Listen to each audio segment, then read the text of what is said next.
The dust from the last wagon rolling out hadn't even settled back to earth when young Emma Morgan knew in her gut she'd been left behind.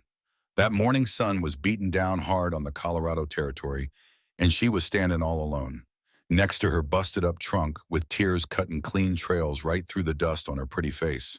Why, just the day before, she'd been traveling along west with her own aunt and uncle, fixing to head for a brand new start out in California.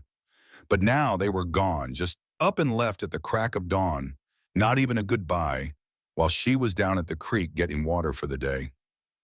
Emma's heart started pounding like a drum as the awful truth of her situation started to sink right in. It was the year 1867, and getting left behind in the wilds of the Colorado Territory, well, that was about the same as a death sentence for a 20-year-old gal out there by her lonesome. Her small hands went right to the locket hanging around her neck. The only thing she had left of her dear mother and father, both of them taken by the fever 2 short years ago. They could not have just forgotten about me, she whispered to the empty air. But the silence all around her told a different story.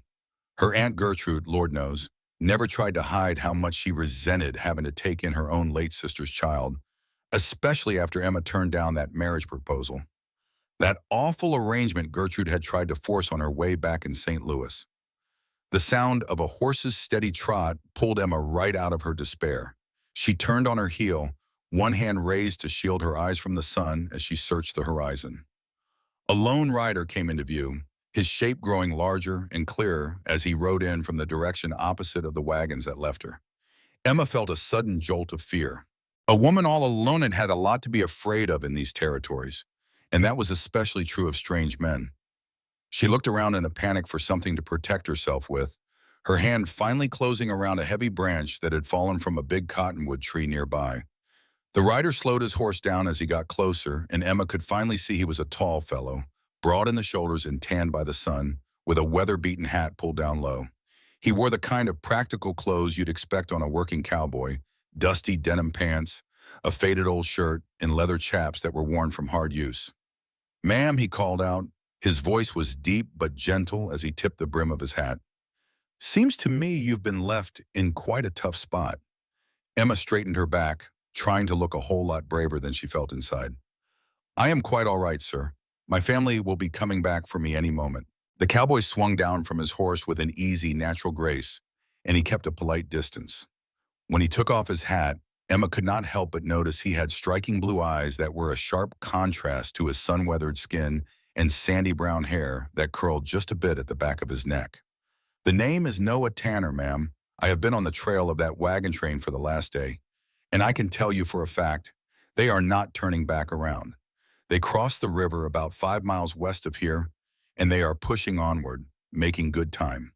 Emma's calm facade finally started to crumble.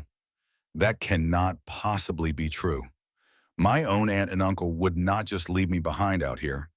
Noah's expression softened with a look of what seemed to be genuine pity. It would not be the first time a person got left in the dust when slowing down the group was not an option. "Was there some kind of trouble brewing between you and your family?" Emma quickly looked away, unable to admit the whole sorry truth to this kind-eyed stranger. Her aunt had made it painfully clear that Emma's stubborn refusal to marry the very wealthy but utterly repulsive Mr. Wilkerson back in St. Louis had been the final straw. No, this abandonment was no accident after all. "What I'm trying to say, miss." Noah paused, waiting for her to give him her name. Emma Morgan," she answered, her hand still gripping that piece of wood she was using as a weapon. "Miss Morgan, what I mean is that wagon train is rolling right into some dangerous country. What with the Navajo and Apache being so stirred up lately, they are not about to risk turning around, not even for one of their very own." Emma felt every drop of blood rush from her face as the terrible truth of her situation became impossible to deny.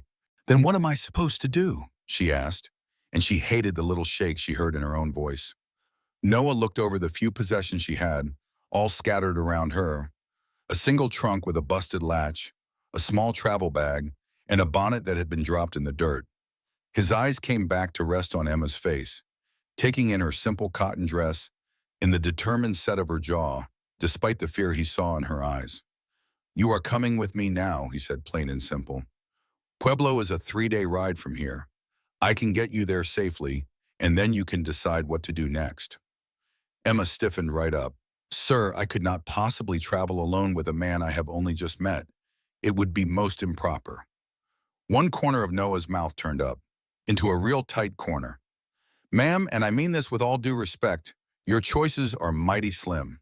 You can ride with me on to Pueblo, or you can stay put right here and just hope another soul happens to come by before the wolves, or something worse, find you after it gets dark. And right on cue, as if to prove his point, a long, distant howl echoed out across the wide-open plains. Emma could not help herself. She took a small step closer to the cowboy, but then she caught herself. How do I know I can trust you? She asked, her voice shaking just a bit as she lifted her chin. You don't, Noah replied, plain and simple. But I give you my word. I'll see to it that you get safely to town, and I promise you not a single hair on your head will be harmed, not by me, not by anyone, while you are under my watch. Emma thought about her options, which, just as he had said, were looking mighty slim to none. The sun was going to be down in a couple of hours, and the very thought of being stuck out here all night by herself in this wild country just made her blood run cold. All right then, Mr. Tanner, she finally said, her voice now firm. I will accept your offer to see me to Pueblo. Noah just gave one sharp nod. Good. That is a smart decision. He then walked over to her trunk. So what in here is absolutely essential? My horse just cannot carry all this weight, and the two of us on top of it all. Emma moved fast, sorting through her things. She picked out a fresh set of clothes, her mama's old Bible, and a couple of other small keepsakes. Everything else, mostly those fancy dresses and silly shoes her aunt made her pack, well, they would just have to be left behind for good. All right, I'm ready, she said, once she had repacked her smaller travel bag. Noah tied it securely to his saddle, then looked her way. You ever ridden astride before, ma'am? Emma's cheeks turned pink. Goodness, no. A lady rides side saddle. That is not how it is done out here, Noah said plainly. Not if you plan on staying on the horse when trouble comes looking. Before Emma could argue the point, Noah had lifted her right up onto his horse like she weighed nothing. She let out a little gasp at the sudden touch, and then another when she found herself sitting on that big animal in her dress. Well, this is not at all proper, she mumbled, trying her best to fix her skirts to keep a little bit of her dignity. This is about surviving, Noah countered, swinging up behind her as easy as breathing. His arms settled around her to grab the reins, making a safe little space that Emma found both startling and strangely comforting. You just hold on tight, he told her, and then they were off and moving, leaving the past behind them. The last few reminders of Emma's old life. As they kept riding, Emma grew deeply aware of the man right behind her, the steady rise and fall of his chest against her own back, the quiet strength in his arms as he guided the horse, and the simple, clean scent of leather and pine that seemed to hang about him. Have you been out in these parts for long, Mr. Tanner? She asked, mostly to distract herself from how very close they were. Please, call me Noah, he answered back. And yes, ma'am, going on 10 years now. I came out west after the war ended. You were in the war? Emma asked, feeling a little curious in spite of herself. Union cavalry, he said plainly. I saw enough fighting to last a man a whole lifetime. Emma gave a small nod, understanding his reasons for not saying more. And what is it you do now? A little bit of everything. I drive cattle mostly, do some scouting work for the army when they have need of it, and some hunting and trapping come the winter. A man of many skills, Emma noted with a small smile. Noah gave a low chuckle, a sound that rumbled from his chest right through to her back. A jack of all trades, but a master of none, just as my old pa always used to say. After that, they fell into a comfortable quiet as the horse kept up a steady pace, always heading west. Emma had never in her life been this close to a man, and bless her heart, she felt both shocked down to her boots and a little bit curious by this forced closeness between them. As that big Texas sun began to dip low, Noah steered the horse toward a small stand of trees right next to a little creek. Reckon we'll make camp here for the night, he said, swinging off the horse as smooth as you please, before reaching a hand up to help Emma down. Her poor legs were stiff and aching something fierce from that long ride, and she nearly took a tumble the second her feet hit the dusty ground. Noah's strong hands caught her right away, steadying her, and they might have lingered a heartbeat longer than was proper before he finally let her go and turned to get the saddle off the horse. "Can I help you with anything?" Emma asked, feeling plumb useless as Noah so easily went about setting up their little camp. "You could gather up some small sticks for the fire," he suggested, giving a little nod toward the edge of the trees. Emma got right to her task, mighty grateful to have a useful job to do. As she picked up the small branches, she started to think hard about her predicament. By every rule she had ever been taught, her reputation was ruined beyond repair, spending the night all alone with a man she barely knew. Still, what other choice did she have? Her own aunt and uncle had just up and left her, leaving her for dead out in this wilderness. This stranger, this fella Noah Tanner, had offered her a safe haven when he just as well could have kept on riding right past her, or worse. She reckoned the rules of polite society did not much matter out in this wild country after all. When she came back with her arms full of kindling, Noah had already gone and laid out 2 bedrolls on opposite sides of the little fire pit he had dug. "Mighty obliged," he said, taking the kindling from her hands and setting it up like he had done it 1,000 times. In just a few minutes, he had a small fire going, crackling all cheerful like. "You hungry?" he asked, reaching down into his saddlebags. Emma just nodded, all of a sudden realizing that she had not had a bite to eat since sunup. Noah handed her a strip of jerky and a hard biscuit that had surely seen better days. "It is not much," he said, almost apologizing, "but it will keep your strength up. We can get us a proper meal once we make it on over to Pueblo." "This is more than enough," Emma assured him, even though that tough jerky was nothing like anything she had ever tasted before. "Thank you for sharing your food." They ate in a comfortable kind of quiet, with just the crackling of the fire and the far-off calls of some night critters making the only sounds. When they finished eating, Noah handed her a canteen full of water. "You ought to get some rest," he said. "We've got a long ride ahead of us come morning." Emma settled down on the bedroll he'd laid out for her, pulling a scratchy wool blanket up around her shoulders to fight off the cool night air. On the other side of the fire, Noah was leaned back against his saddle, with his hat pulled down low over his eyes, but she had a feeling he wasn't sleeping a wink. "You gonna get any rest at all?" she asked real soft-like. "In a while," he answered. "Got to keep watch for a spell." Emma had the urge to ask what kind of dangers might be lurking out there in the dark, but she figured it was probably better not to know. So instead, she just said, "Thank you, Mr. Tanner, I mean Noah, for all your help today." He just tipped his hat up just enough to look at her, and the firelight danced across his strong, handsome face. "You get some sleep now, Emma. The sun'll be up before you know it." But even though she was bone-tired, sleep just would not come. She just lay there, staring up at that big, star-filled sky. She'd never felt so helpless and alone in all her life. And yet, there was a funny kind of excitement in facing the great unknown, with just this quiet, mysterious cowboy there to protect her. After a while, the steady rhythm of the crickets and the weight of her own exhaustion finally pulled her under. All that worry, and she finally drifted off into a restless sleep. Emma woke up to the smell of strong coffee. When she opened her eyes, she saw Noah hunkered down by a little morning fire, pouring that dark brew into a tin cup. The sun was just coming up, painting the eastern sky with soft streaks of pink and gold. "Morning," he said to her. "Coffee?" Emma sat right up, pushing her tangled hair out of her face. She thought, "I must look a sight," realizing she had slept right in her clothes with no way at all to groom herself properly. "Yes, please," she answered, taking the cup he held out. The coffee was strong and bitter, but its warmth felt mighty good against the morning chill. "Did you get any sleep?" she asked, seeing the dark circles under his eyes. "Enough," Noah said back, though she had a feeling that was not the whole truth. "We ought to get moving soon. I'm aiming to make it to the Vasquez crossing before the sun goes down." Emma nodded, sipping on her coffee. "How much further to Pueblo?" 2 more days if this weather holds out and we do not run into any trouble."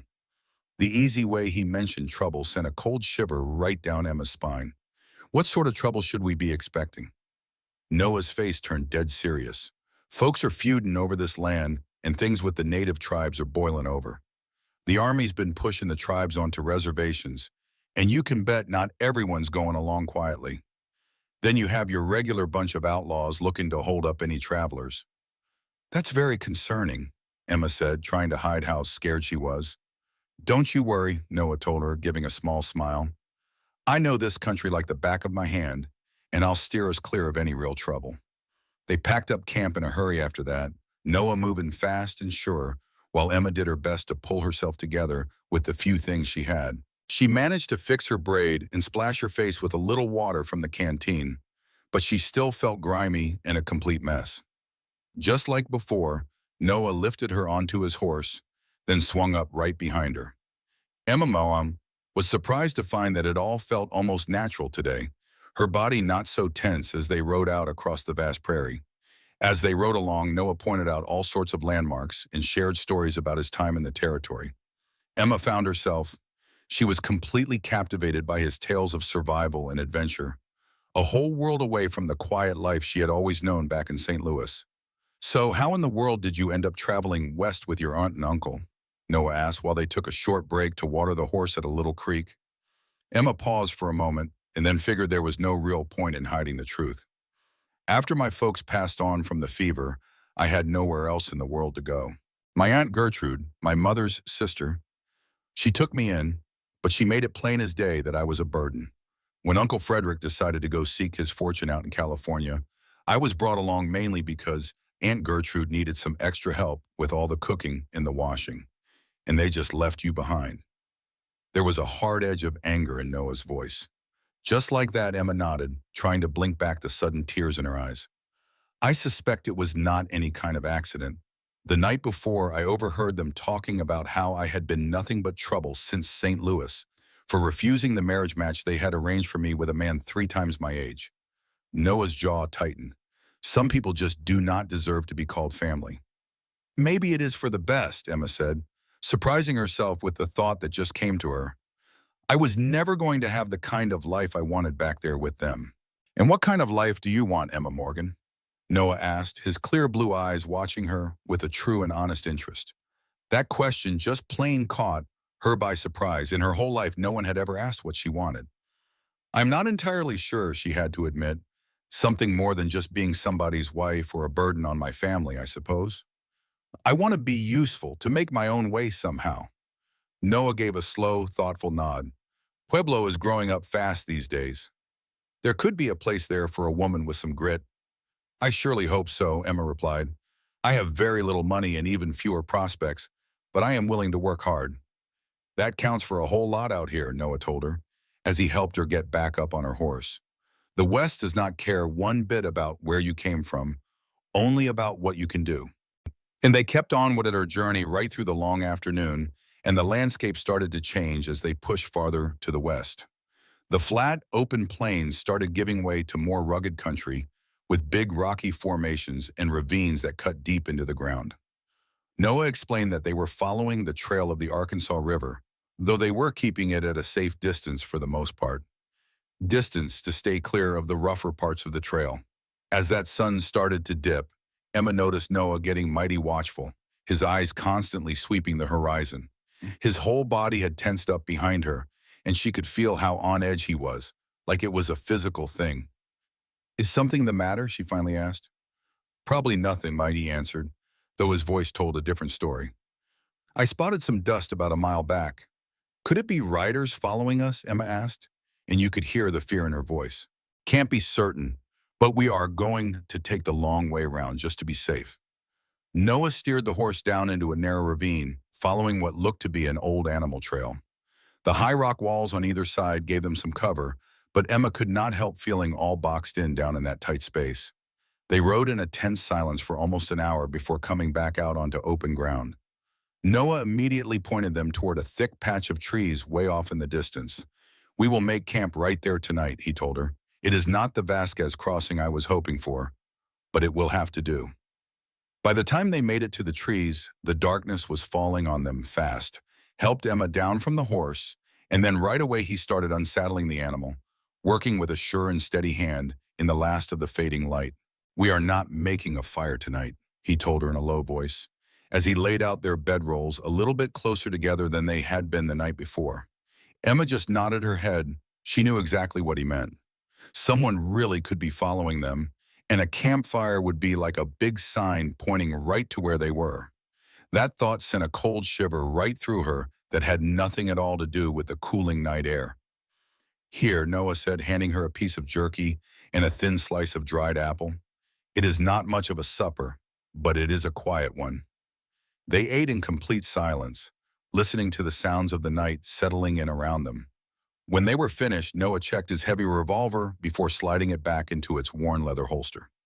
"Try to get some sleep," he told Emma. "I will keep watch." "You cannot stay awake forever," she argued back.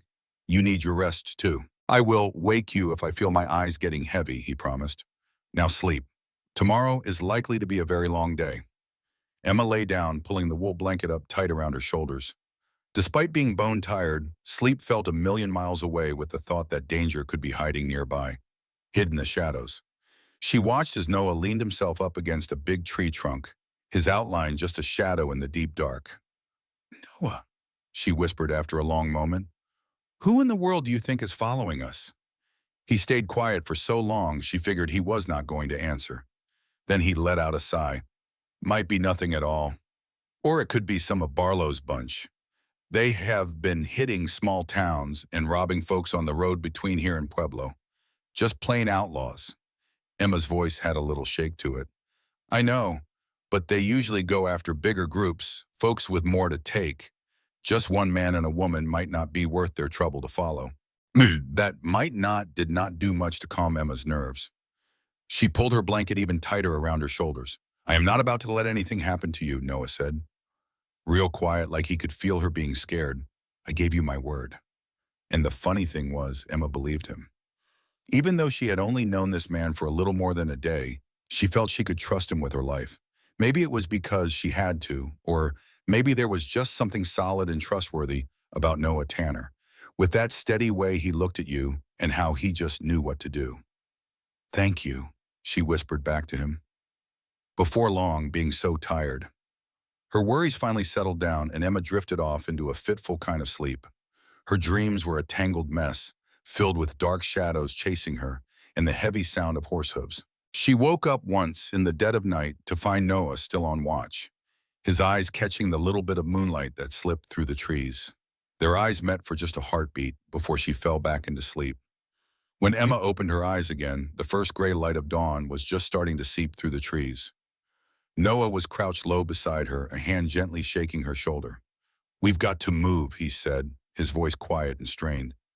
"Now." Emma sat bolt upright, wide awake at the serious tone in his voice. "What is it?" "Riders. Looks like 4, maybe 5 of them. And they're coming our way." A cold fear grabbed a hold of Emma's throat as she scrambled up to her feet. Noah was already busy rolling up their bedrolls with quick, sure hands. "How close are they?" she asked, helping him pack. "Too close. Get on the horse." And in just minutes, they were slipping through the thick woods as quietly as they possibly could, with Noah leading the horse on foot to keep things quiet. Emma's heart was hammering in her chest as they picked their way through the tangled brush. Every last crackle of a twig sounded just like a pistol shot right next to her ear. When they finally broke through to the edge of the timber, Noah reined in, taking a long look at the open country that lay ahead. In that first light of dawn, Emma saw a great, wide-open sea of rolling prairie. It stretched out before them, with some rocky hills jutting up way off in the distance. "All right now, we are going to have to make a break for those hills over yonder," Noah said, pointing. "There is a canyon in there. I am telling you, we can lose them for good in there, if we get a lucky break." "And what if our luck runs out?" Emma could not help but ask. Noah's face went grim as he swung up behind her. "Then we make our stand. You hold on real tight now." With just those words, he dug his heels in, and they shot out from the cover of the trees, already at a dead run. Emma just clung to the saddle horn, her body trying to move naturally with the powerful rhythm of the horse as it thundered across the wide-open prairie. They had gone maybe about half the way to those hills when a shout cut through the air behind them, followed by the all-too-familiar crack of a rifle.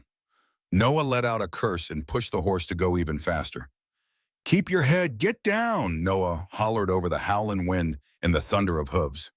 Emma flattened herself low against the horse's warm neck, pure terror making her heart pound like a drum. Another rifle cracked, this one way too close, kicking up a spray of dirt just yards to their right. Without a word of warning, Noah yanked the reins hard, veering them toward a shallow gully that Emma hadn't even seen before. The horse slid right down the steep bank, nearly tossing them both clean off before it found its footing again and kept on running like the devil was on its tail along the bottom of the ravine.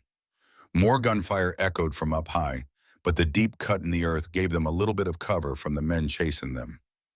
Emma risked a peek back and saw 4 riders perched at the top of the ravine, their horses bucking and rearing as the men fired down at them. Almost there, Noah called out, and Emma turned to see the gully was widening out into the mouth of a much bigger canyon right up ahead of them. The second they burst out into that canyon, Noah guided their horse sharply over to the right, following what looked to be a bone-dry creek bed that twisted and turned between some towering red rock formations. The horse was getting tired now. You could hear it laboring from the long gallop, but it still did what he asked, and followed Noah's lead without a single complaint. The shouting and hoofbeats behind them started to fade away as they wound their way deeper into the twisting maze of the canyon's hidden passages. After a while, Noah finally pulled back on the reins, leading their horse into a tight little offshoot canyon that dead-ended in a natural little fort with high, steep walls on 3 sides. He hopped down and said, "They'll have a heck of a time finding us in here," then reached up to help Emma to the ground. "And if they do, well, there is only one way in or out, which makes this spot a whole lot easier to defend." Emma's own legs were shaking like a leaf when her boots hit the dirt, the rush and the fear making her feel all wobbly. She looked at Noah, her voice unsteady. "Who are those men? Why on earth are they coming after us like that?" Noah didn't answer right away, just led their tired horse toward the back of the little box canyon, where a trickle of water was seeping right out of the rock wall. "I reckon they're Barlow's men," he finally said. "As for the why of it," he paused for a moment. "I have had some dealings with them in the past. I testified against 2 of their boys last year, up in Denver. It got them a short drop and a sudden stop." Emma just stared at him. "So they are after you, not me." "Most likely," Noah said, and his face was filled with regret.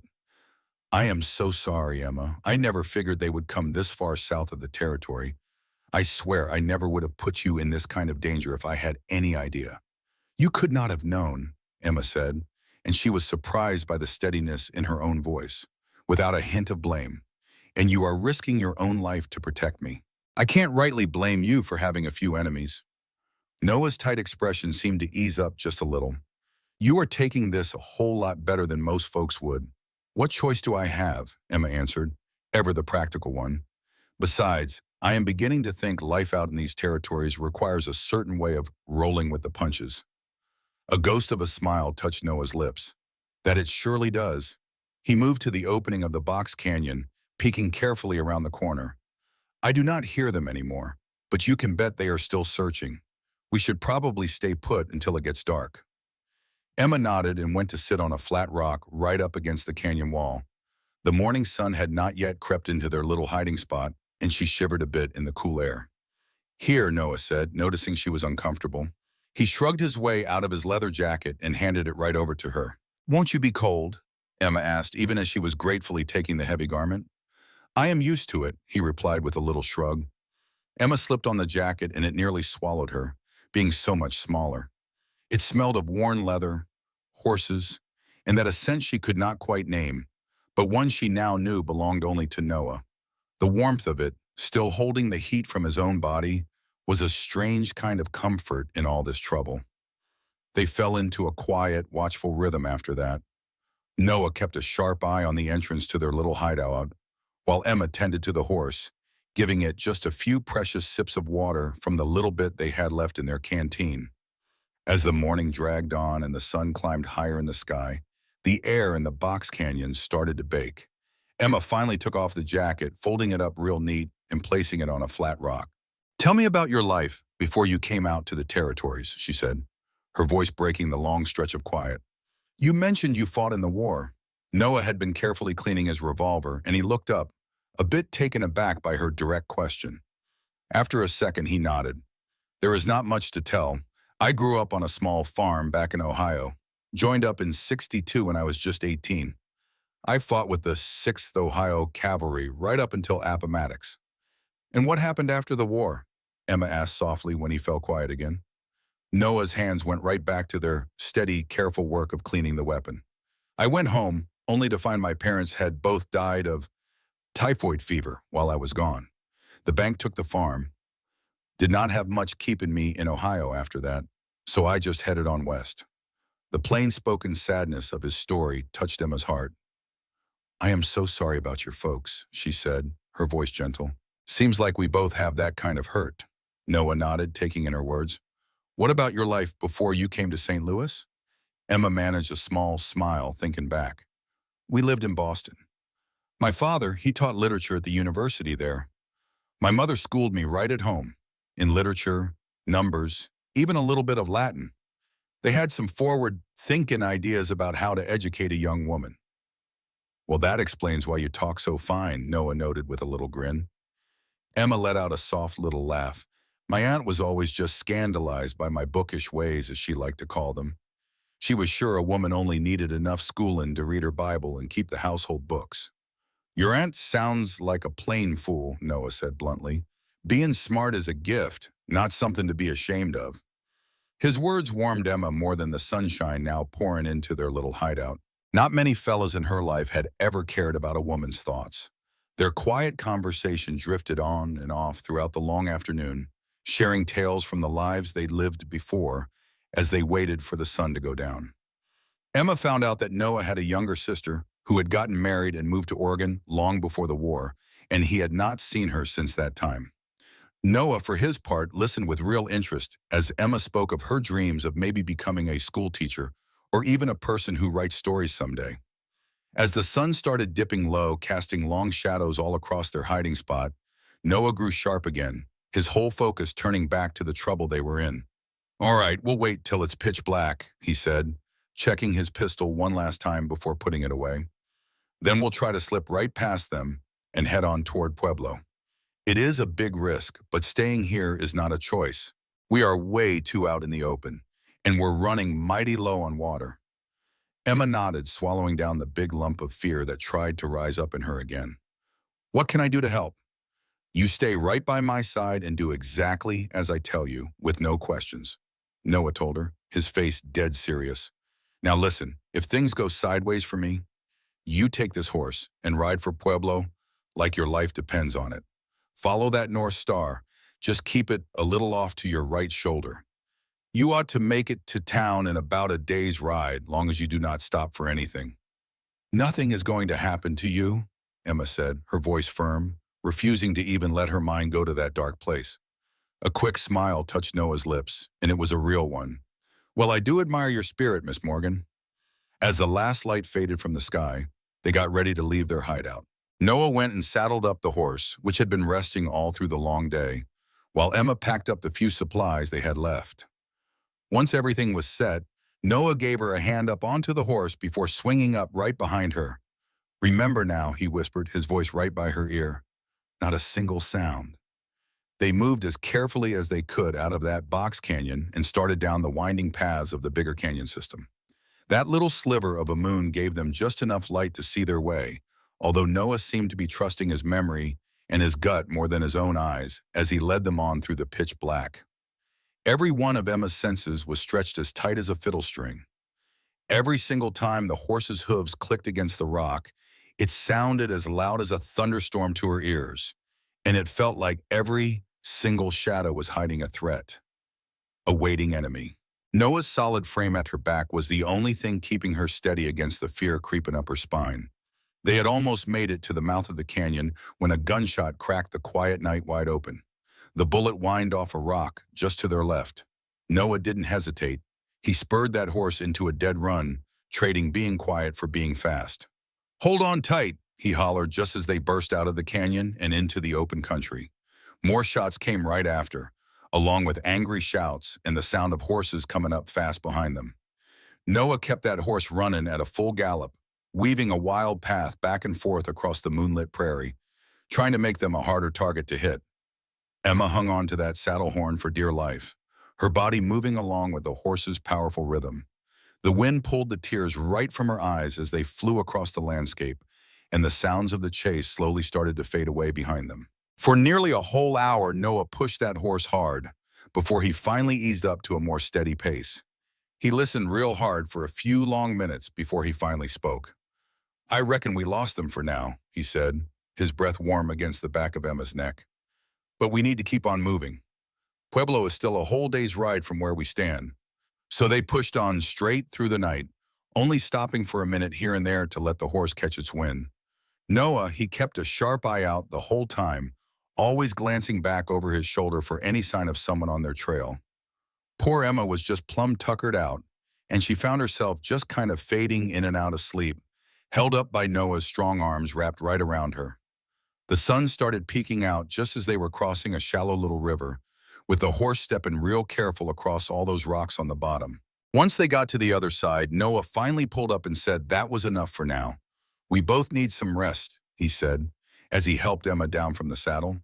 But her legs just gave out as soon as they hit the ground, and Noah had to catch her before she crumpled into a heap.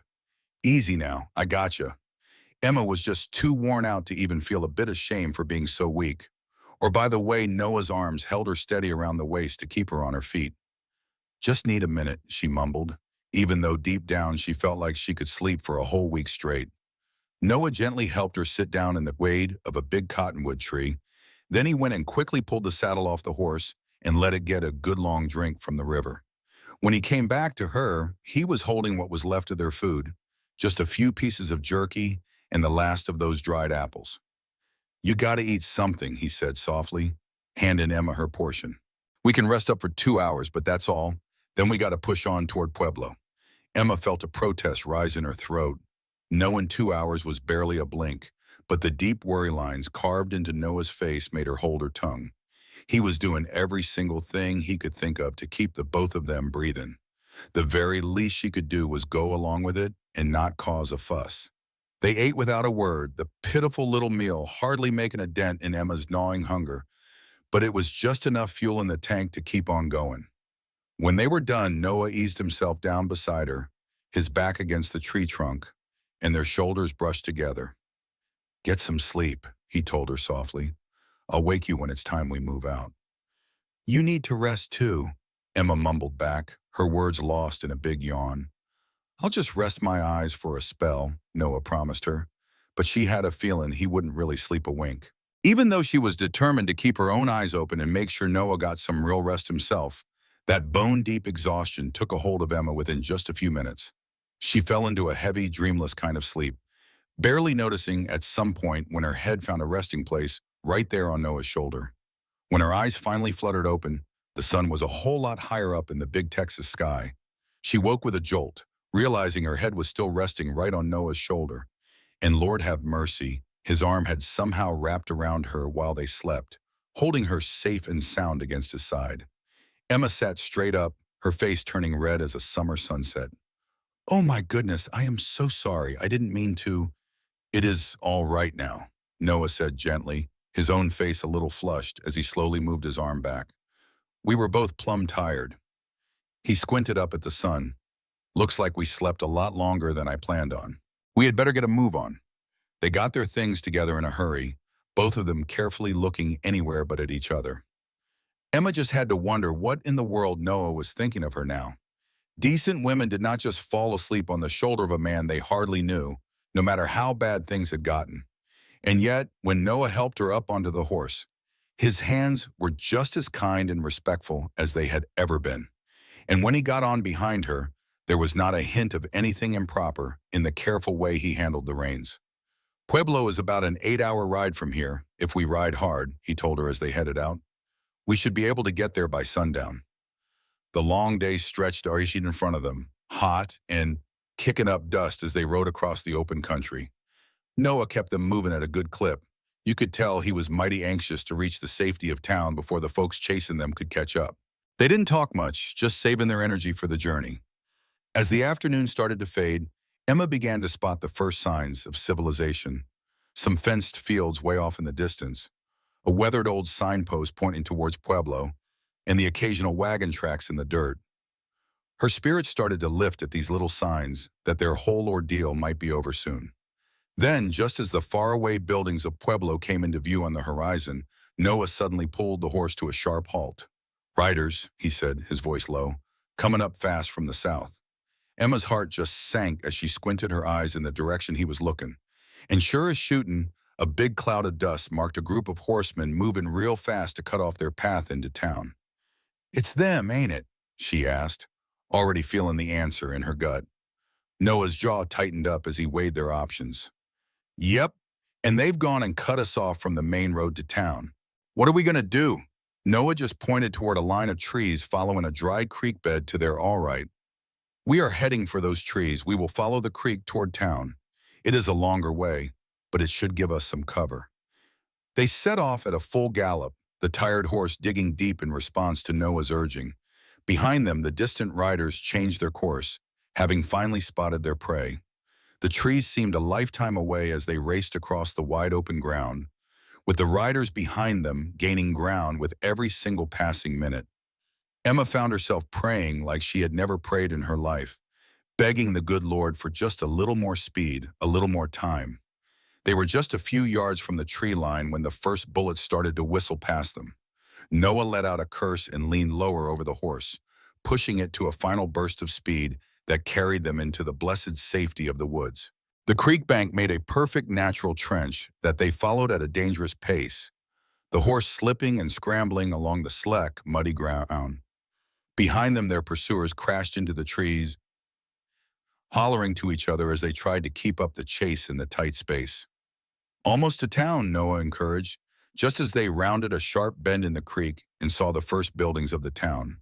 Pueblo was just up ahead, but their poor horse, plum-tuckered out from days of hard riding, was starting to falter.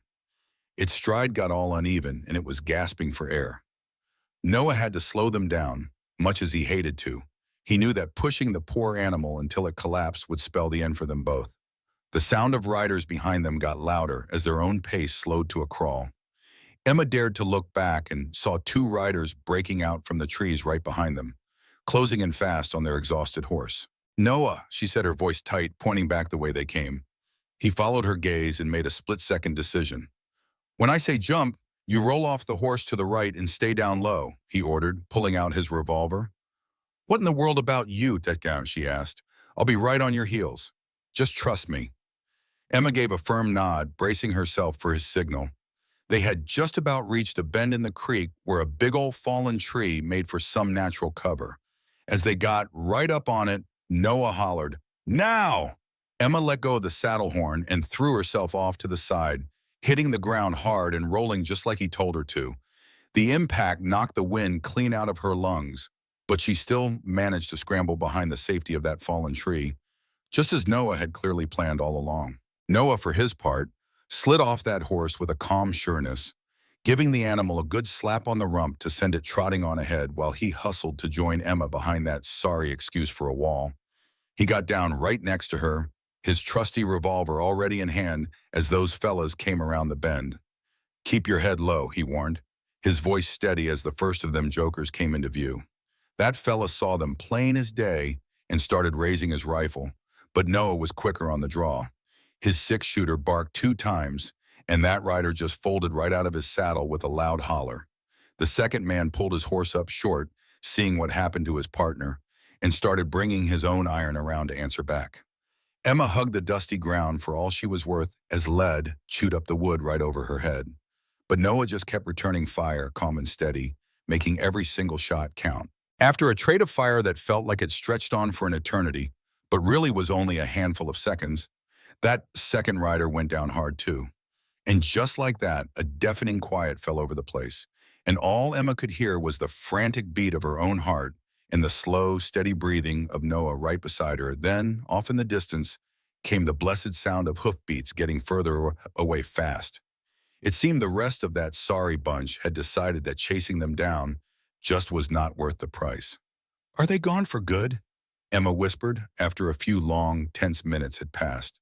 Noah carefully peeked his head up to look over their little barricade. "Reckon so. The two I hit are still down, and I do not see or hear the others. He stood up slow, his revolver still at the ready. You stay here while I check. Emma watched with her heart in her throat as Noah walked over to the fallen men. He checked on each one for a moment before walking back to her side. Are they gone? She asked quietly. Noah gave a grim nod. They did not leave us a whole lot of choice. He holstered his weapon and helped Emma get to her feet. Are you hurt? That was a heck of a tumble you took. Now that the immediate danger had finally passed, Emma started to notice all the aches and pains, a scraped-up elbow, a bruised hip, and what she knew for certain would be some impressive bruises all down her right side. But it seemed like nothing was broken. I'm all right, she assured him. But what about our horse? Long gone, I expect, Noah answered. But we are not too far from town now. We can walk the rest of the way. Emma just nodded and they set off along the creek bed toward Pueblo, both of them keeping a sharp eye out for any sign of the remaining fellas from that gang. After what felt like half an hour of walking, they finally broke through the trees and stepped onto a real, honest-to-goodness road heading straight for town. The sun was dipping low as they finally made it to the very edge of Pueblo. Lord have mercy, Emma had never laid eyes on a more welcome sight than that dusty main drag with all its old wooden storefronts and the oil lamps getting lit to chase away the coming night. Folks just stopped and stared as they passed, a woman looking all worn out in a torn, dirty dress, walking next to a hard-faced cowboy with a gun on his hip, who looked like he was looking for a fight. Noah paid them no mind, just steered Emma straight toward a two-story building with a sign that read Pueblo Hotel. Once inside, a fellow with a shiny scalp looked up from his desk, his eyebrows nearly touching his hairline at the sight of them. But before he could get a word out, Noah slapped some coins down on the counter. 2 rooms, if you please, he said, his voice low and steady, and tell me where a man can find the sheriff. The clerk's whole face changed right quick at the sight of that money. Sheriff's office is just 2 doors down, he said, sliding a big book over to Noah. Now, about them rooms, I only got one left up on the 2nd floor. It's been real busy with all the cattle buyers in town. Noah's face darkened. The lady here needs a decent room. It will be just fine, Emma cut in, gently touching Noah's arm. Honey, after everything we've been through, any kind of roof over our heads will do just fine. Noah looked at her for a long moment, then gave a slow nod. Just 1 room then, he said to the clerk, signing his name in the big book. The clerk slid a key across the counter. That'll be room 6. Head on up the stairs. It's at the far end of the hall. There's a proper bathing room down there at the end of the hall, which the little lady might appreciate, he added, giving a hard look at how dusty and tired they looked. Thank you kindly, Emma said, meaning it with all her heart. The very thought of a real bath was enough to bring tears to her eyes. I'm fixin' to go talk with the sheriff about Barlow's boys, Noah told her as they headed on up the stairs. You reckon you'll be all right on your own for a bit? Emma just nodded. I'll be just fine. A warm bath and some sleep is all I'm needin' right now. When Noah turned the key, the room was simple, but it was spotless. It had a bed with a colorful patchwork quilt, a little washstand holding a pitcher and a basin, a small table with a lamp, and one comfy-looking chair sitting by the window. To Emma, it looked like a palace, just pure, simple luxury. I'll be back just as soon as I can, Noah promised, standing there in the doorway. You lock this door up tight behind me. After he was gone, Emma did exactly as he said and bolted the door. Then she just sank down on the edge of that soft bed. She was just bone tired. For a few long minutes, she did not move an inch, just trying to sort through everything that had happened over the last 3 days. She had been left behind by her only living relatives, then saved by a stranger who had somehow become her protector. They were chased by outlaws, shot at, and had to run for their very lives. By the standards of her old world, her reputation was ruined beyond fixing, after spending 3 nights with a man without a chaperone. But here she was, alive and mostly unharmed in Pueblo, down in the Colorado Territory. With a deep sigh, Emma finally pulled herself to her feet. She gathered the small bundle of clean clothes she had managed to save from her traveling bag and went to find the bathing room and the pure luxury of hot water. It turned out the hotel kept a boiler running just for its guests. The relief was almost overwhelming. Emma scrubbed away all the days of dust and sweat and fear.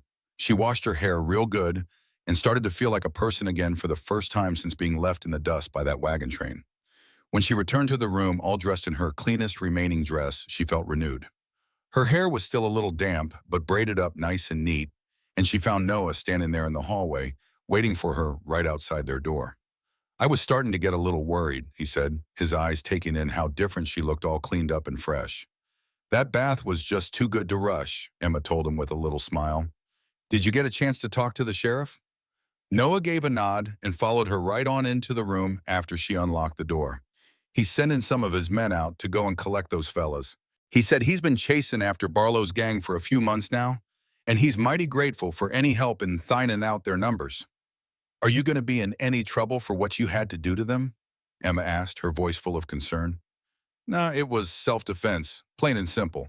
They were wanted men, with a price on their heads, as a matter of fact. Noah then reached down into his pocket and pulled out a small leather pouch that made a clinking sound as he set it down on the table. Which reminds me, this here belongs to you. What in the world is it? Emma asked, looking all puzzled. It's the reward money, $200. Emma just stared at him. She couldn't believe her ears. But you're the one who dealt with them, she said. Noah just shrugged his shoulders. Well, I wouldn't have been in that spot if I wasn't there looking out for you. And besides all that, you need this a whole lot more than I do. Just think of it as a little something for all the trouble you got dragged into on my account. Emma wanted to argue, refuse. It just did not sit right with her, making money from something so awful, even from men who had tried to end her life. But the sensible part of her knew that this money was a ticket to freedom, a real chance to get established for herself in this new place without having to be at the mercy of other folks' charity.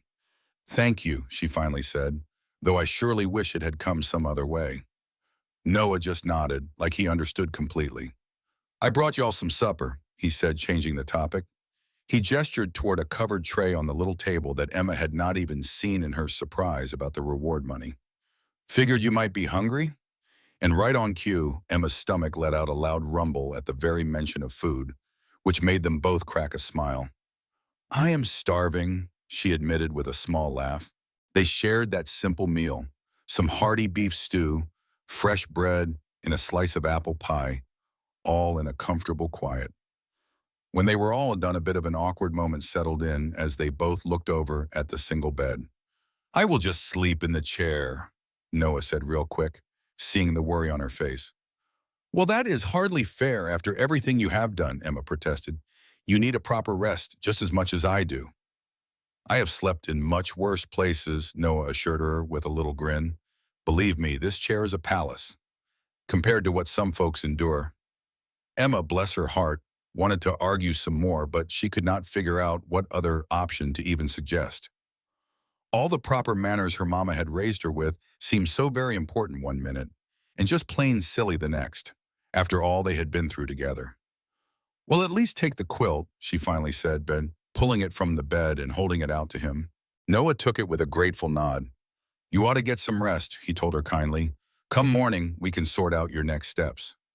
That reminder that their long journey together was finally over sent a sharp, unexpected ache right through Emma's heart.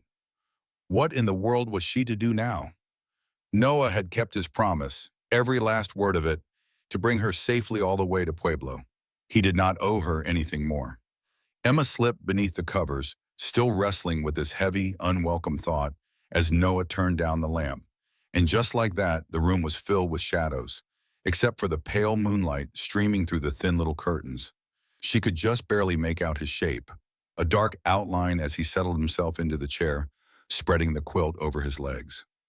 Noah, she whispered into the quiet darkness. Yes? His voice came back just as soft. Thank you. For all of it. I surely would have been a goner out there if you hadn't come along. A quiet moment passed between them before he answered. You have got more grit than you give yourself credit for, Emma Morgan, but you are welcome all the same. Emma could not help but smile, feeling strangely comforted by his simple, honest words about her. Good night, Noah, he said softly. Good night, Emma. Sleep found her quickly, even with all the worries swirling in her head. The very last thing Emma felt before drifting off was a sense of safety, for the first time in what felt like forever. Just knowing Noah was close by, She woke up to the warm sun pouring through the glass and the familiar noises of a little town already up and at them for the morning. For a second, she did not know where she was, and then everything that had happened came rushing right back to her. Emma shot up in bed, her eyes darting to the chair where Noah was supposed to be. The chair was empty, and the quilt was folded up nice and neat right on the seat. A sudden wave of panic washed over her. Could he have just up and left without even saying a word? But then her eyes landed on a folded piece of paper on the little table, right next to a fresh, steaming cup of coffee. She reached out for the note, her fingers carefully unfolding it to see strong, steady handwriting. It said, "Gone to fetch our horse. I will be back by noon. You get some rest." Well now, a wave of relief washed right over Emma, but it was followed real quick by a heap of confusion at just how strong that feeling was. Why in the world should it matter so much whether Noah Tanner had lit out or not? Their deal was simple. He was just supposed to get her to Pueblo safe and sound, which he had surely done, putting his own hide on the line to do it. She could not rightly ask for anything more from him. And yet the idea of going on by herself in this rough and tumble town filled her with a kind of loneliness she just had not been expecting. Somewhere along that long, hard road, Noah had turned into something more than just the man who saved her. He had become a person she truly trusted, someone whose company she had come to enjoy, maybe even someone she was starting to care for. But those kinds of feelings felt mighty rushed and foolish. Emma took a sip of the coffee he had left for her, and she appreciated that small, kind gesture while she thought about what came next. She had $200, which was a good bit of money that would let her find a place to stay and take care of herself while she looked for some kind of work. But what sort of work was there? What kind of place could a woman make for herself out here in the dusty, rough-edged town? After she finished her coffee, Emma got herself dressed. She put on her last clean dress, a simple little blue one made of cotton that had made it through the long journey more or less in one piece. She fixed up her hair as neatly as she could manage, considering the few things she had on hand. Then she decided to head on downstairs to find out more about this town of Pueblo and what it had to offer. The hotel's small dining room was mighty quiet at this time of day, sitting right between breakfast and lunch. A friendly-faced, middle-aged woman came over as Emma walked in. "Good morning, miss. Can I get you a little something to eat?" the woman asked with a kind voice. "Just some tea, please," Emma answered, "and maybe a little information, if you wouldn't mind. I'm brand new to Pueblo and just trying to get my bearings." The woman gave a knowing nod. "I'd be happy to help you, honey. I'm Martha Wilson. My husband and I own this hotel." "You're the one who came in and with that tall cowboy yesterday, ain't that right? Looking like you'd been through a real dust-up." "Yes, ma'am," Emma confirmed, her face flushing a little bit, remembering how disheveled she must have appeared. "I'm Emma Morgan. It is a pleasure to meet you, Mrs. Wilson." "The pleasure's all mine, dear. You go on and sit down, and I'll bring that tea right over." When Martha came back with the tea, she sat right down across from Emma at that little table. "Now, what sort of information are you looking for, honey? I need to find some work and a more permanent place to live," Emma explained, her voice a little shaky. "I'm not sure what kind of opportunities might be available for a lady here in Pueblo." "Well, that all depends on your skills," Martha replied, getting right to the point. "Can you cook a decent meal, keep a house clean, and sew a straight line?" "Yes, I can do all three, though I would not call myself an expert at any of them," Emma admitted honestly. "You see, I was educated in literature and mathematics by my father, who was a respected professor back in Boston. I was truly hoping to find work as a teacher." At that, Martha's eyebrows shot right up with interest. "You do not say? Well, isn't that some fortunate timing? The town council just voted last month to finally establish a proper schoolhouse. We have been using the church for lessons whenever the circuit preacher is not in town, but they are building a brand new one now. It should be finished by the end of the summer." A glimmer of hope surged in Emma's heart. "Do you know who I ought to speak to about getting a teaching position?" "That would be our Mayor Simmons. He is the head of the town council, and he has an office right there above the bank on Main Street." Martha gave Emma a good long look. "Now, as for lodging, Mrs. Everett is known for taking in boarders. Only for respectable widows and single ladies. It is a little steep at $4 a week with your meals, but it is clean and decent." "Thank you so much, Mrs. Wilson. You have been a tremendous help, Emma said with real gratitude. Martha patted her hand. I am happy to help you, dear. It is not easy for a woman out here on her own. She paused a moment, then added, trying to sound offhand, that cowboy who brought you in, he is not planning on staying. Emma felt a blush creep up her neck. Mr. Tanner was simply kind enough to bring me to Pueblo after I was separated from the folks I was traveling with. We have no other sort of arrangement. I see, Martha replied, her voice hinting that she saw a whole lot more than Emma was letting on. Well, he seems like a good man, not like some of the rougher characters that pass through town. Before Emma could even think of a reply to that, the dining room door swung open, and Noah himself walked right in. It was clear he had paid a visit to the barber. His hair was neatly cut, and his face was scraped clean, showing a strong jaw that his trail whiskers had mostly hidden from view. He had on clean clothes too, a fresh shirt and denim pants that, while still working, clothes looked a whole world better in his dusty trail clothes. His eyes went straight to Emma, and a warm smile spread across his face as he walked over. Good morning, he said, taking off his hat. I see you've already met Mrs. Wilson. Yes, I have, Emma answered with a smile of her own. She has been a great help in getting me settled here in Pueblo. I was just telling her about Mrs. Everett's boarding house and that new school they're putting up, Martha chimed in, getting up from her chair. Can I get you a cup of coffee, Mr. Tanner? Thank you kindly, ma'am. I would like that very much, Noah answered with a polite nod. As Martha went to get the coffee, Noah sat down in the chair she had just left. I found our horse, he announced. He got nearly all the way to town before some fellas managed to catch him. He's over at the livery stable now, getting a much-needed rest and a good meal.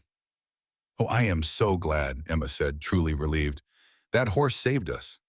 He surely did, Noah agreed with a nod. So you're thinking about a teaching job, he asked, since he had heard a little of what she and Martha were discussing. That seems like a perfect fit for you. If they will take me, Emma replied. I don't have any official papers, but I promise you, I am very well read. Why, any town would be mighty fortunate to have you, teaching their little ones, Noah said with such honest conviction that Emma felt her cheeks grow warm from his complete confidence in her. Martha returned with Noah's fresh cup of coffee. Then she politely excused herself to give them a little privacy. A quiet, slightly uncomfortable silence settled between them right after she left. What are you going to do now? Emma finally asked him. Will you be staying on in Pueblo? Noah took a thoughtful sip of his coffee before he answered, for a few more days at the very least. The sheriff needs me to give him a full statement about Barlow's whole crew for his official report to the territorial governor. He paused for a second, then added, After that, I am not exactly sure. I have been drifting ever since the war, never staying in one place for too long. Emma simply nodded, trying her best to ignore the heavy, sinking feeling deep in her stomach at his words. Of course he would not be staying. Men like Noah Tanner never did put down any roots. They just moved along with the changing seasons and whatever opportunities came, free as the Texas wind. I really should go see Mayor Simmons today, she said, trying to change the subject.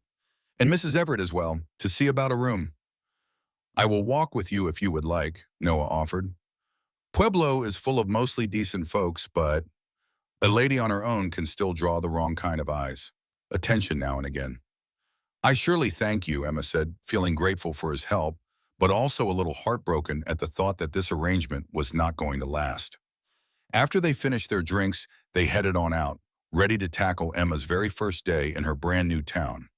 Their first stop was the mayor's office, and as luck would have it, they were fortunate enough to find Mayor Simmons with a moment to spare for a meeting. The mayor was a stout fellow with some mighty fine mutton chop whiskers, and he listened closely and with great interest as Emma told him about her background and her deep desire to teach. Noah just stood quietly by her side, showing his support, putting in a good word for her here and there that highlighted just how capable Emma was. Well now, Miss Morgan, I'd say your timing is a gift from above, Mayor Simmons announced as soon as she was done. We have been putting the word out for a teacher in Denver and St. Louis, but we have not had much luck. Most of the qualified folks are a bit hesitant to pack up and move to a frontier town. I can understand why they might hesitate, but I find the idea more exciting than it is scary, Emma replied, speaking from the heart. I truly believe that a good education is the lifeblood of a community's future, especially out here, helping these new territories grow. The mayor just beamed at her answer. Well now, that's mighty well said.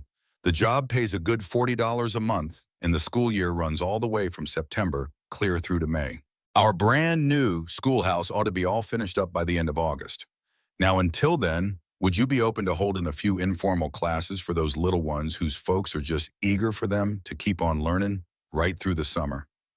Oh, I would be absolutely delighted, Emma agreed, hardly able to believe her good luck. A real job, and one that started right away. Excellent. I'll be sure to tell the town council at our meeting tomorrow night. Now, assuming they approve, and I reckon there is no doubt they will, you can get started this coming Monday. After leaving the mayor's office, Emma felt like she could barely keep her feet on the ground. Can you believe it, Noah? A teaching job, just like that. Noah's smile was as warm as a summer day as he looked down at her. I told you, any town would be mighty lucky to have you. Congratulations, Emma. I am so happy for you. Their next stop was Mrs. Everett's boarding house, a well-kept two-story home sitting on a quiet little side street. The woman who ran the place was a widow in her 50s, with a face as stern as a Texas judge. She looked Noah up and down with suspicion, right up until Emma explained he was just seeing her there safely to make sure everything looked proper. I run a respectable house here, Mrs. Everett told them, her lips pursed tight. No gentlemen callers are allowed past the front parlor, and all my boarders need to be home by 9 o'clock sharp. Breakfast is at 6:30, the noon meal is served for any who come back for it, and supper is at 6 on the dot. Now, despite all those strict rules, Emma saw that the boarding house was clean as a whistle and felt mighty comfortable. There was a small but very pleasant room available right up on the second floor. She paid for 2 full weeks right then and there, feeling a wave of relief to have found a good, decent place to stay.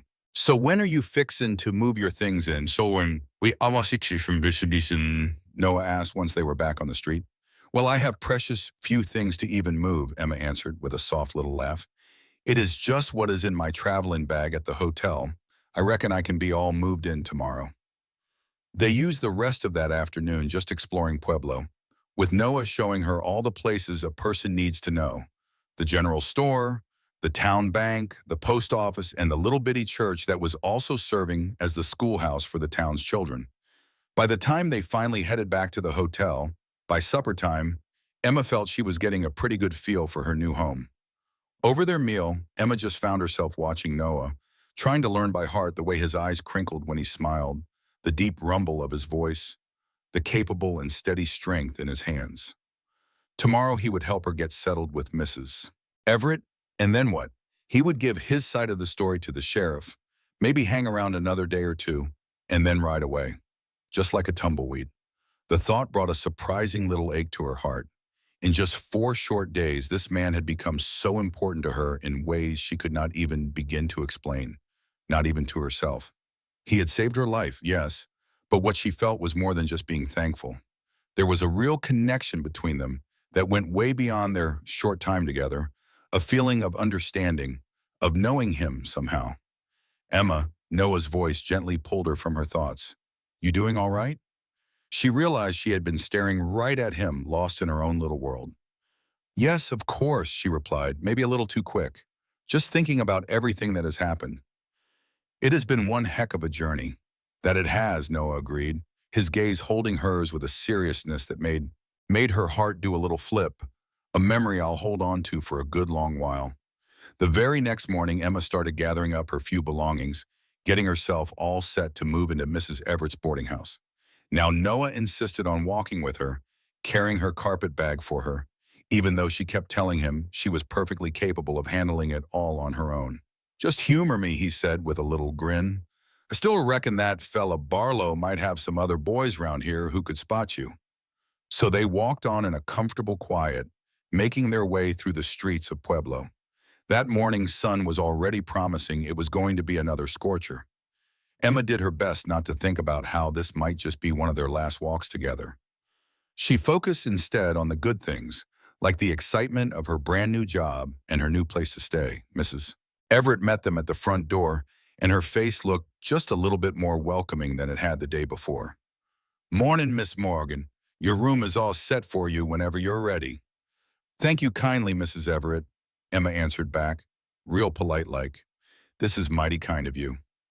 Noah placed Emma's bag down right inside the doorway, getting the clear signal that he probably should not be stepping any further into the boarding house. "Well, I ought to let you go on and get yourself settled in," he said to Emma. "I am meeting with the sheriff around noon. Will I get to see you later?" Emma asked, and she just couldn't keep the sliver of hope out of her voice. "I will stop by this evening, if that is all right," Noah replied, glancing over at Mrs. Everett for her approval. The older woman sniffed just a little but nodded her head. "Parlor visits are permitted until 8 o'clock, provided that the door stays open." "Well, thank you, ma'am," Noah said, tipping his hat to her before turning his attention back to Emma. "Until this evening." Then Emma just watched him walk away, her heart in a tangle with a strange mix of excitement and a heavy sense of dread. Every meeting they had now felt like it could be their very last, like a countdown to a final goodbye that she simply was not prepared to face. Mrs. Everett showed Emma up to her room, which was a small but very tidy space with a narrow bed, a dresser, a little washstand, and a chair by the window that looked out over the main street below. It was simple, but it felt comfortable, and more importantly, it was a place that Emma could finally call her own, maybe her first real home since she lost her parents. After unpacking the few belongings she had, Emma spent the whole afternoon planning out lessons, the informal summer classes she was fixing to start come Monday. Mayor Simmons had let on there would likely be about 15 kids of all different ages, which was going to be a real challenge when it came to teaching each one, right? But Emma, bless her heart, was ready for it, her mind already buzzing with all sorts of ideas for making the lessons fun. As the sun started to set, she found herself getting more and more sidetracked, her thoughts keeping on wandering back to Noah. She changed her dress 2 whole times before supper, finally picking out her blue cotton one. The very one Noah had said looked mighty pretty with her eyes, though he'd said it so casual-like that she almost wondered if she'd just imagined the nice words.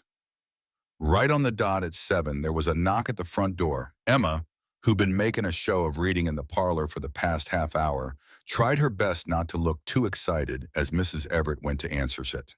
And there stood Noah on the porch, hat in his hand, looking a little less sure of himself than usual. He had clearly spruced himself up again. His hair was combed just so, and his shirt was crisp. "Good evening, Mrs. Everett," he greeted the lady of the house. "I have come to call on Miss Morgan, if she is available." "She is in the parlor," Mrs. Everett replied, stepping on back to let him come on in. "You remember now, the door stays open, and visits are all done at 8.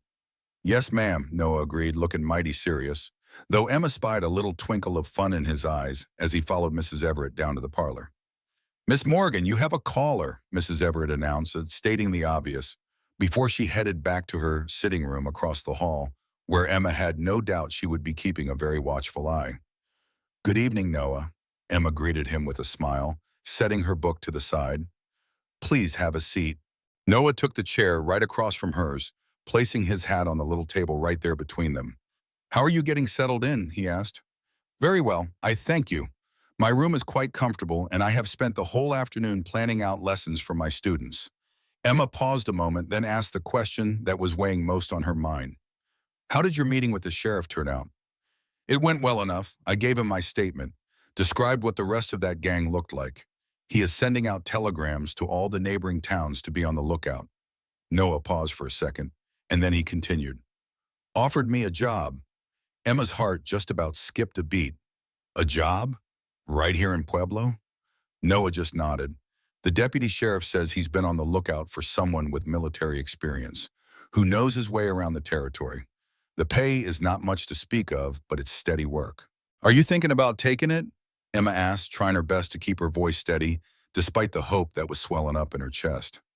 "I am," Noah admitted, his eyes finding hers. "I've never given much thought to putting down roots before. I've just been wandering since the war, taking whatever work happened to come along. But lately I've been doing some thinking. Maybe it's about time I stopped running." "What changed your mind?" Emma asked, her voice soft, hardly daring to take a breath.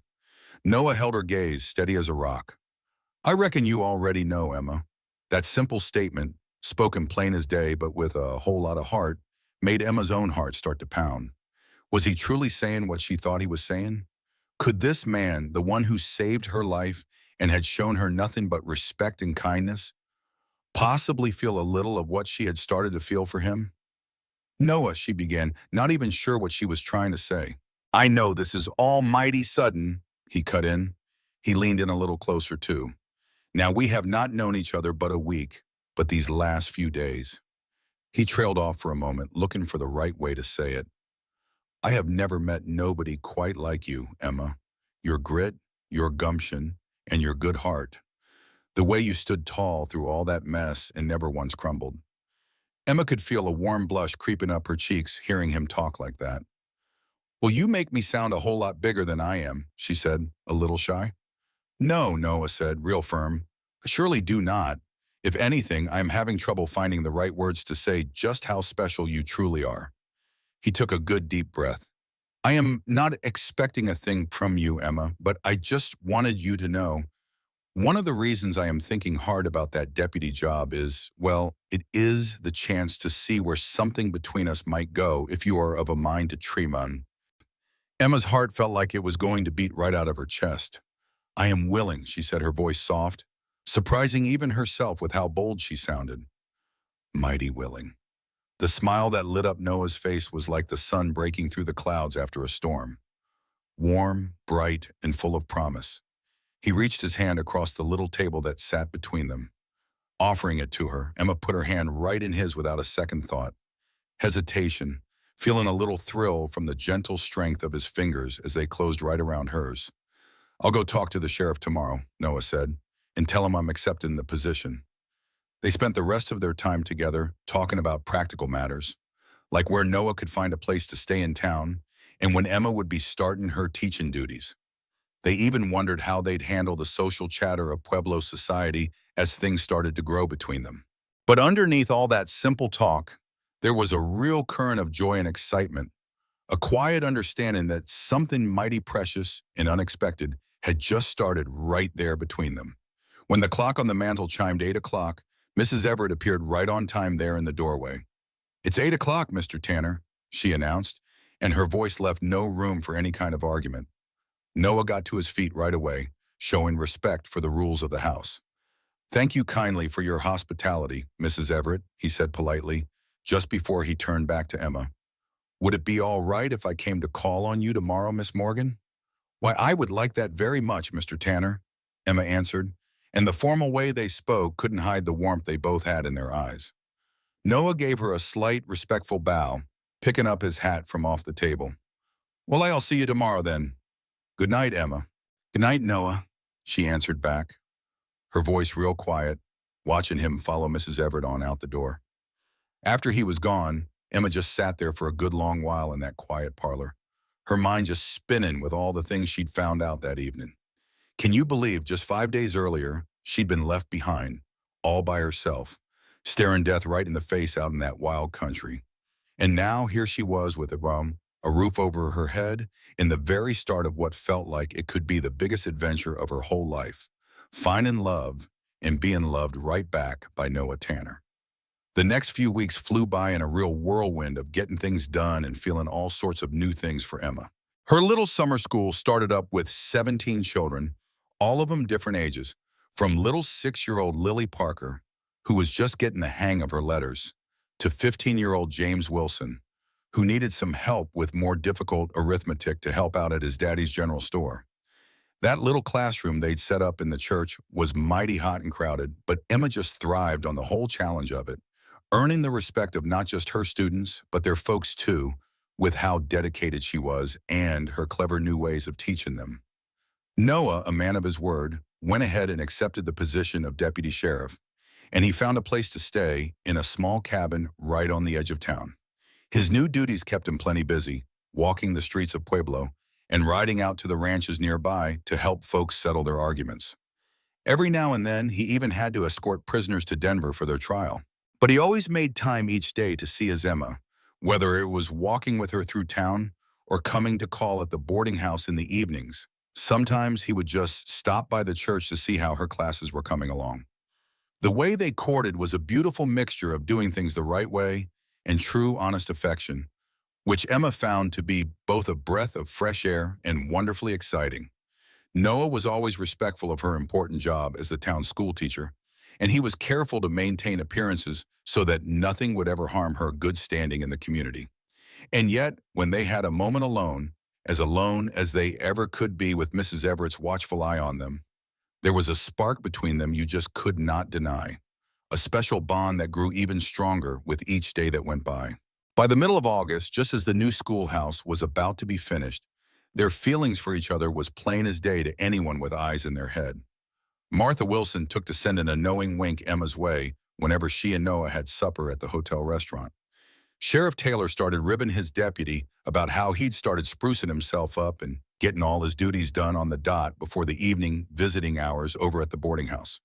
Why, even that stern Mrs. Everett had thawed out just a little bit, sometimes letting them sit together on the front porch swing in the evenings, though she always kept a sharp eye on them right through that front window. Well, on a warm Saturday late in August, Noah went and invited Emma for a picnic down by the river, after making sure it was all right with Mrs. Everett beforehand. He showed up at the boarding house right at 11 o'clock, driving a buggy he had borrowed and looking a little more jittery than usual. "Well now, you look beautiful," he told Emma as he helped her up into the buggy, and his eyes were full of admiration as he looked at her light summer dress and that pretty straw hat that was shading her face. "Why, thank you," she replied, feeling her heart do a little flutter with anticipation at the look on his face. There was just something different about him today. But today there was a certain intensity in his eyes, a real purpose. It told her this was not just any ordinary Sunday get-together. They drove to a quiet little spot down by the Arkansas River, a place where the big cottonwood trees offered up plenty of shade and a little bit of privacy from the occasional rider on the nearby road. Noah, it turned out, had prepared everything right down to the last detail. A proper picnic blanket was spread out beneath a massive cottonwood, and a basket was filled with cold fried chicken, fresh baked bread, some early apples, and even a whole bottle of sweet lemonade that Mr. and Mrs. Wilson had kindly contributed to their little trip. As they ate, their talk was easy, all about their separate weeks and Emma's growing excitement about the schoolhouse that was nearly finished, and Noah's success in finally catching that cattle rustler who had been causing trouble for the local ranchers. It all felt so comfortable and familiar, and yet running just beneath the surface was a current of anticipation that Emma could not quite name. After they had finished up their delicious meal and packed away what was left of their lunch, Noah suggested they take a short walk along the riverbank. Emma agreed in a heartbeat, taking his offered arm as they strolled together under the dappled shade of the trees. They had walked maybe 100 yards on when Noah eased to a stop right beside a mighty pretty bend in the river, where the water got real deep before it kept on heading on its way out west. "Emma," he said, turning to look right at her, his whole face suddenly getting serious, "there's something I've got to tell you." Emma's heart started to pound as she felt just how important this moment truly was. "Yes, Noah. When I first found you standing alone by that trail, I figured I was just doing what any decent fellow would do, helping somebody in a bind. I had no earthly idea that one choice would change my whole life." Noah took both of her hands in his blue eyes never leaving her face. "In just these few short weeks, you've come to mean more to me than anybody ever has. You've made me want things I never even knew I wanted. A home, a future, a reason for living beyond just getting from one day to the next." Emma felt tears start to well up in her eyes at his words, at the pure, honest feeling in his voice. "I know it ain't been all that long," Noah went on, "and maybe this is all too soon, but I have never been more sure of a single thing in my entire life."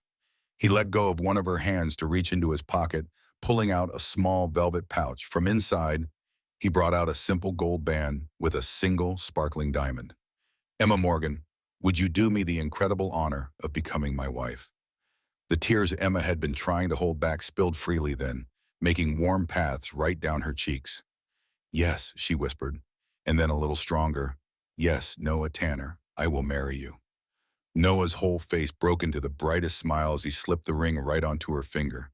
It fit just perfectly, catching the sunlight filtering down through the leaves above them. "I love you, Emma," he said, pulling her gently into his arms. "More than I have the words to say." "I love you too," she replied, her heart just overflowing with so much happiness. Their first kiss, when it finally came, was tender and sweet, like a promise, a new beginning, and a pledge of all that was about to come. Emma felt like she was truly alive for the very first time, right there in that man's arms, beside a river in the beautiful Colorado wilderness. When they finally drew apart, Noah rested his forehead against hers, his eyes closed, like he was trying to burn the moment into his memory. You know, he said after a little while, with a touch of a grin in his voice, when I told you that you were coming with me on that first day, I never in a million years imagined where that road was going to lead us. Emma let out a soft laugh with pure joy just bubbling up inside of her. Going from left behind to engaged in less than a month, well, my aunt would surely be scandalized. Do you have any regrets? Noah asked, pulling back just a bit to look at her face. How fast this all happened, I mean. Not for one single second, Emma answered, and she meant every word of it. Some journeys take a whole lifetime, but others, they just take a single moment of knowing, a moment of pure truth. I knew you were someone special right from the start, Noah Tanner, and every single day since then has only proven it was true.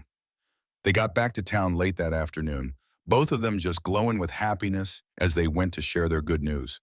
First, they told Mrs. Everett, who tried to act surprised, but she could not quite hide that happy smile of hers. Then it was on to the sheriff and Mrs. Taylor, who insisted they host a little celebration dinner right then and there. Well, the news spread like wildfire through Pueblo's tight-knit little community. By Sunday morning, when Emma and Noah showed up for church, everywhere they went together, folks met them with nothing but congratulations and well wishes from all over town. Why, Mayor Simmons himself made a point of telling Noah he had wrangled the greatest treasure in the whole territory, while Martha Wilson just wrapped Emma up in a big old motherly hug, whispering that she had known from the very moment she saw them together that they were just meant to be. They went ahead and set the wedding date for October 12th, after the school term was good and started, and right before the winter weather would make travel a real chore for all the folks coming from the outlying areas. In the weeks that came after, Emma split her time between her duties at the schoolhouse and getting everything ready for the wedding and their future home.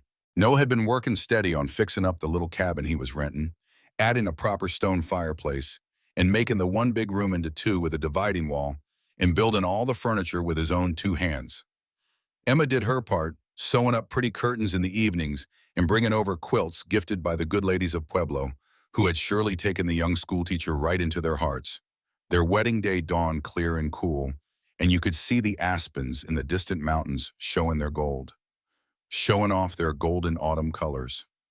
Emma slipped into a brand new gown, the color of a pale blue Texas sky, a silk dress, a little splurge she told herself she deserved. After all, a girl only gets one wedding.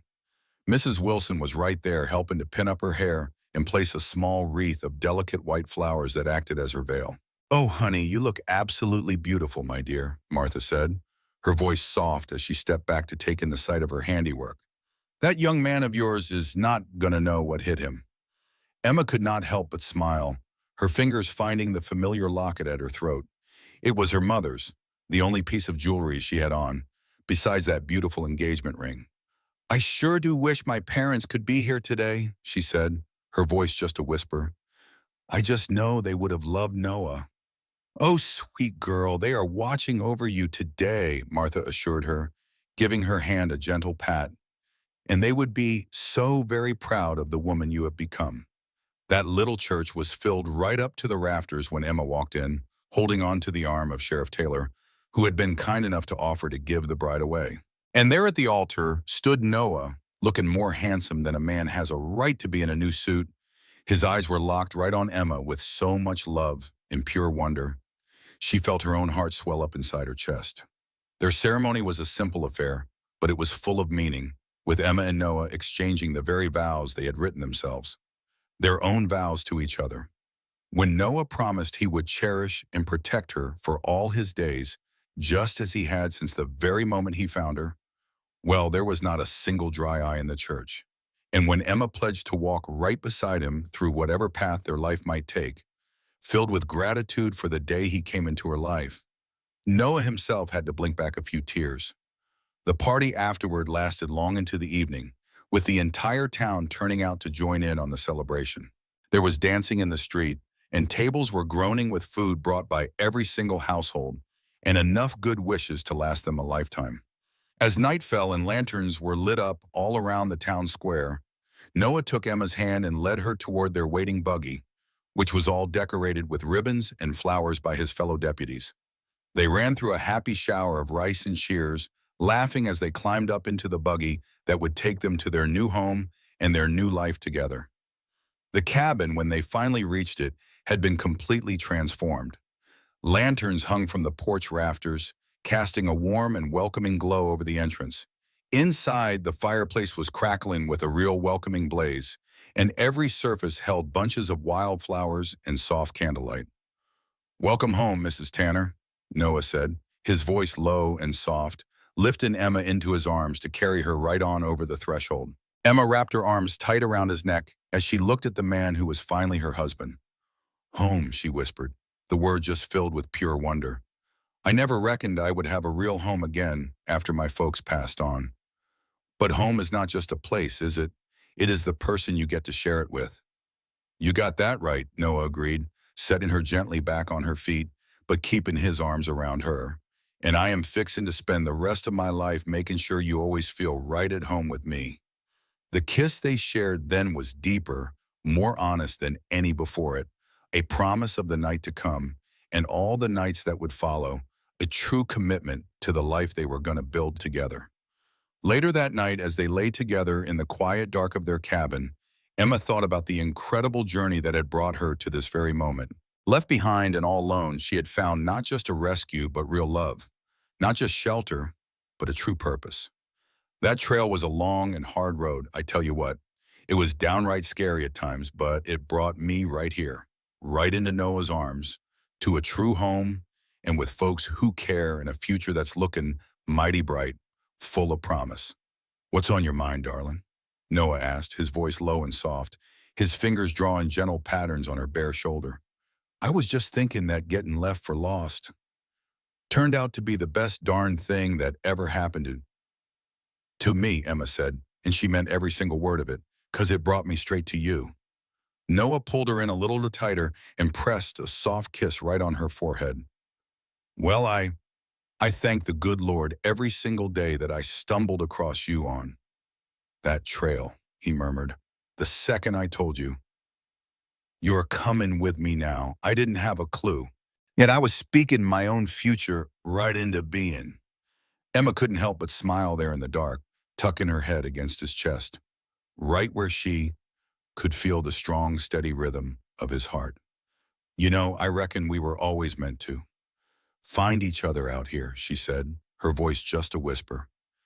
"Every bit of the heartache, all the pain, all those long journeys that brought us right to this spot, they were pointing us home all along." "Home," Noah said right back, his voice deep and full of pure contentment. "Right here with you." And as they started to drift off to sleep, held safe in each other's arms, Emma felt a certainty deep in her soul. She knew that whatever trials were waiting for them down the road, life out in these territories was going to be just fine.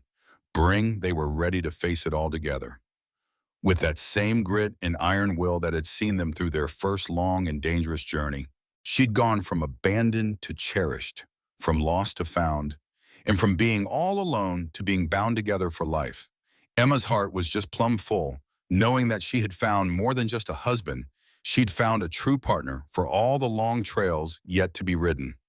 Now, in the years that came after, the story of Emma Morgan and Noah Tanner turned into a bit of a legend around Pueblo. Folks would talk about how she'd been left by that wagon train, just abandoned and left for dead out in the middle of nowhere, and how he'd found her, a lone rider with his own share of troubles, and spoke those famous words, "You'll go with me now." They'd tell how the two of them outran outlaws, faced down all kinds of danger, and somehow found love against every odd there was. Their life together was full of its share of hard times and good times. Emma's little schoolhouse just blossomed under her care, and before long it grew so much it needed 2 more teachers to help out. And as Pueblo got bigger, Noah went from deputy to sheriff right after old Taylor hung up his spurs, earning the respect of folks all across the territory for his straight and honest way of keeping the peace. And sure enough, their family started growing too. Their firstborn was a son, and they named him James after Noah's own pa. He came along a year after they tied the knot, and he was followed 2 years later by little Sarah, who had her mama's golden hair and her daddy's stubborn streak. Their youngest, Michael, came along and completed their family 3 years after that. He was a quiet, thoughtful boy who had his father's sharp eye for seeing things and his mother's love for a good book. Through it all, the tough winters and the bone-dry summers, the ups and downs of money as the railroad finally came chugging through, and the slow taming of that wild land into something a bit more settled, well, Emma and Noah always stood right by each other's side as supporters and the best of friends. Their love, which started in a time of danger and grew strong through their shared purpose, just got deeper with every passing year and every new experience. On their 25th wedding anniversary, with their children all grown up and the town changed from a dusty frontier outpost into a bustling, thriving community, Noah went and surprised Emma with a journey. Not by horseback this time, but on the big iron train that now connected Pueblo to Denver and all points beyond. He took her to a real fancy hotel right in Denver, a place where they danced and ate, celebrating all their years together. Did you ever picture that day you found me all alone on that trail, that we'd end up right here 25 years down the road? Emma asked as they swayed slow and easy on the dance floor, with her head resting just so comfortable on his shoulder. Noah's arms held her just a little tighter. Not in my wildest dreams, honey, he admitted. I was just trying to do what was right. I had no earthly idea I was finding the place my heart belonged. You'll go with me now, Emma said softly, smiling at that old memory. The best words I ever heard. The best choice I ever made, Noah replied, leaning down to kiss her so gently. And it's one I'd make all over again, every single day for the rest of my life. As they kept on dancing, slow and sweet, surrounded by all the twinkling lights of a big Denver ballroom, a world away from how they first started out, Emma thought to herself that sometimes getting left behind isn't the end of your story, but the real start of a much better one. From that one lonely moment, a whole life had grown, full of love, a beautiful family, and good friends, a legacy that was sure to last long after they were gone. Being left behind had led her right where she was meant to be. She was right where she was meant to be, in the arms of the man who had found her when she was lost, saved her, and loved her more than anything in this world. And for this surprising gift from heaven, Emma Morgan Tanner would be grateful for the rest of her days.